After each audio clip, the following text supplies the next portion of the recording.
नमो भगवते वासुदेवाय नमो नमः। ओम नमः शिवाय।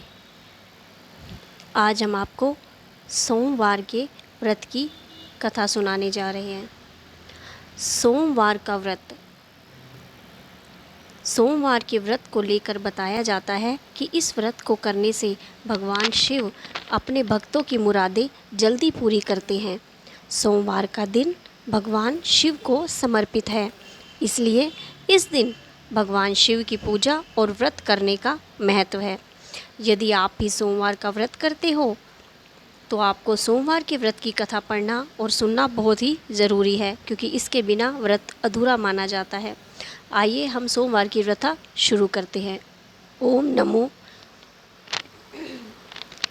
नमो पार्वती पते हर हर महादेव। देवों के देव महादेव बहुत ही भोले माने जाते हैं, इसलिए उनका एक नाम भोलेनाथ भी है।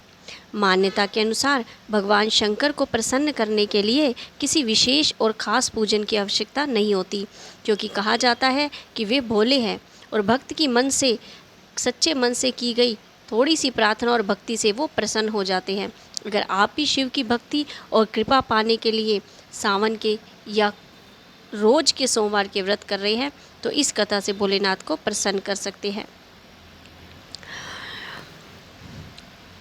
एक बार किसी एक नगर में एक साहूकार था। उसके घर में धन की कोई कमी नहीं थी, लेकिन कोई संतान न होने के कारण वो बहुत ही दुखी था। संतान प्राप्ति के लिए वह हर सोमवार को व्रत रखता था। पूरी श्रद्धा के साथ शिवजी के मंदिर में जाता, भगवान शिवजी और माता पार्वती जी की पूजा करता। उसकी भक्ति को देखकर एक दिन माता पार्वती प्रसन्न होकर भगवान शिवजी से कहने लगी कि साहूकार की मनोकामना को पूर्ण कीजिए। पार्वती जी के आग्रह पर भगवान शिव ने कहा, हे पार्वती, इस संसार में हर प्राणी को उसके कर्मों का फल मिलता है और जिसके भाग्य में जो हो उसे भोगना ही पड़ता है। लेकिन पार्वती जी ने साहूकार की भक्ति देखकर उसकी मनोकामना पूर्ण करने की इच्छा प्रकट की। माता पार्वती जी के आग्रह करने पर शिवजी ने साहूकार को पुत्र प्राप्ति का वरदान तो दे दिया, लेकिन उन्हें ये बताया कि यह बालक केवल 12 वर्ष तक ही जीवित रहेगा। माता पार्वती और भगवान शिव की बातचीत को साहूकार सुन रहा था, इसलिए उसे ना तो इसे सुनकर ज़्यादा खुशी हुई, ना ही ज़्यादा दुख हुआ। वह पहले की तरह ही शिवजी की पूजा करता रहा। कुछ समय के बाद साहूकार की पत्नी ने एक पुत्र को जन्म दिया। जब वो बालक 11 वर्ष का हुआ तो उसे पढ़ने के लिए काशी भेज दिया गया। साहूकार ने पुत्र के मामा को बुलाकर उसे बहुत सारा धन देते हुए कहा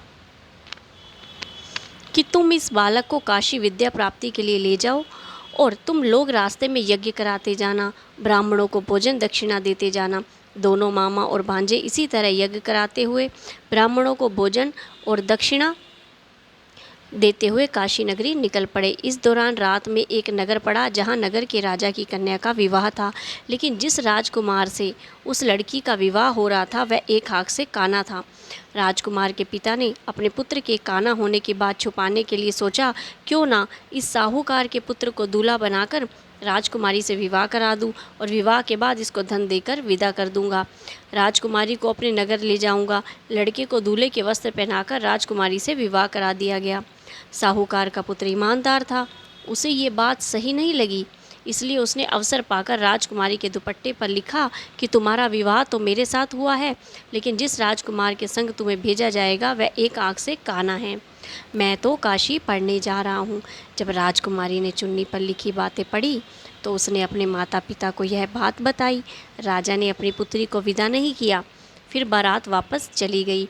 दूसरी ओर साहूकार का लड़का और उसका मामा काशी पहुँचे और वहाँ जाकर उन्होंने यज्ञ किया। जिस दिन लड़का 12 साल का हुआ उस दिन भी यज्ञ का आयोजन था। लड़के ने अपने मामा से कहा, मेरी तबीयत कुछ ठीक नहीं लग रही। मामा ने कहा, तुम अंदर जाकर आराम कर लो। शिवजी के वरदान के अनुसार कुछ ही देर में बालक के प्राण निकल गए। मृत भांजे को देख उसके मामा ने विलाप करना शुरू कर दिया। संयोगवश उसी समय शिवजी और माता पार्वती जी उधर से जा रहे थे। पार्वती माता ने भोलेनाथ से कहा, स्वामी, मुझे इसके रोने के स्वर सहन नहीं हो रहे, आप इस व्यक्ति के कष्ट को दूर कीजिए। तब शिवजी ने मृत बालक के पास जाकर बोले कि यह उसी साहूकार का पुत्र है जिसे मैंने 12 वर्ष की आयु का वरदान दिया था। अब इसकी आयु पूरी हो चुकी है, लेकिन मातृभाव से विभोर होकर माता पार्वती जी ने बोला, हे महादेव, आप इस बालक को और आयु देने की कृपा करें, नहीं तो इसके वियोग में इसके माता पिता भी तड़प तड़प कर मर जाएंगे। माता पार्वती के पुनः आग्रह करने पर भगवान शिव ने उस लड़के को जीवित होने का वरदान दे दिया। शिव जी की कृपा से वह लड़का जीवित हो गया और शिक्षा पूरी करके लड़का मामा के साथ अपने नगर की ओर वापस चल दिया। दोनों चलते हुए उसी नगर में पहुँचे जहाँ उसका विवाह हुआ था। उस नगर में भी उन्होंने यज्ञ का आयोजन किया। उस लड़के के ससुर ने उसे पहचान लिया और महल में जाकर उसकी खातिरदारी की और अपनी पुत्री को विदा किया। इधर साहूकार और उसकी पत्नी भूखे प्यासे रहकर बेटे की प्रतीक्षा कर रहे थे। उन्होंने प्रण रखा था कि अगर अपने बेटे की मृत्यु का समाचार आया तो वो भी अपने प्राण त्याग देंगे, परंतु अपने बेटे को जीवित देखकर वे बहुत प्रसन्न हुए।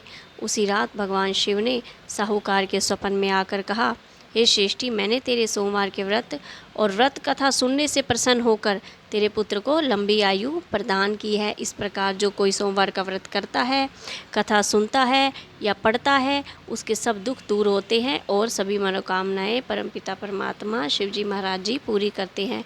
ओम नमो पार्वते पते हर हर महादेव।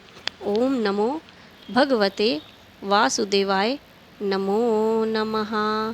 हरि हर हरि हर हरि हर।